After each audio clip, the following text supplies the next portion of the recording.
Caste పెరికా BCD పేరు Ashwini caste పెరికా పేరు అశ్విని ఈ అమ్మాయి వయసు 23 సంవత్సరాలు క్యాస్టు నోబార్ ఏ క్యాస్ట్ అయినా ఓసీ బీసీలో ఏ క్యాస్ట్కైనా చేసుకుంటారు. అబ్బాయి ఏదైనా జాబ్ ఉండాలి, కొద్దిగా వెల్ సిటీలు ఉండాలి, బిజినెస్ అయినా వాళ్ళకి ప్రాపర్టీ వచ్చేసి ఒక 5-6 కోట్లకు ప్రాపర్టీ ఉండాలి, కనీసంగా 3-4 కోట్లకు ప్రాపర్టీ ఉండాలి. అలాంటి అబ్బాయి అయితే చేసుకుంటుంది. తెలంగాణ ఆంధ్ర ఎక్కడైనా చేసుకుంటుంది. ఈ అమ్మాయిది ఆంధ్ర.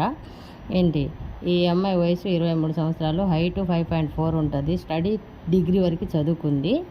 ఏంటి ఈ అమ్మాయికి కట్నం కానికలు ఏమి ఇవ్వరు, వాళ్ళే పెట్టుకొని చేసుకోవాలి. ఏ క్యాస్ట్కైనా ఇస్తారు. మ్యారేజ్ బ్యూరో నెంబర్కి సంప్రదించండి. అది కూడా 9 గంటల నుంచి సాయంత్రం 6 వరకే. Registration compulsory. చేసుకునేటట్టయితే ఫోన్ చేయండి. పిచ్చి పిచ్చిగా ఫోను చేయరాదు.